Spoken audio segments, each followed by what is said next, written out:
ಬೆಳಿಗ್ಗೆ ಬೆಳಿಗ್ಗೆನೇ ನಮ್ಮ ಹೊಲ್ದ ಕಡೆ ಬಂದು ಅಲ್ಲಿ ನೋಡಿದರೆ ಶುಂಠಿ ಬಂದಿತ್ತು, ಸ್ವಲ್ಪ ಉದ್ದ ಒಂದು ಗೇಣಷ್ಟು ಬಂದಿತ್ತು. ನೋಡಿದ್ದೆಲ್ಲ ಶುಂಠಿ. ಹಂಗೇ ನೋಡಿ ತೆಂಗಿನ ಮರದಲ್ಲಿ ಒಂದು ತೆಂಗಿನಕಾಯಿ ಕೂಡ ಇಲ್ಲ.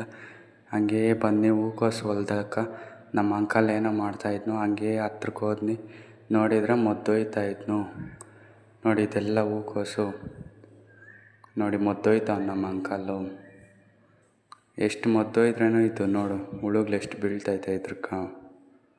ಮೊದ್ಪವರು ಜಾಸ್ತಿ ಇದ್ದರೆ ಕೂಡ ಅದು ನೋಡಿ ಹುಳುಗಳು ಎಷ್ಟು ಬೀಳ್ತಾಯಿತ್ತು ನೋಡಿ. ಇದೆಲ್ಲ ಬಂದು 35 ಗುಂಟೆ ಇದೆ.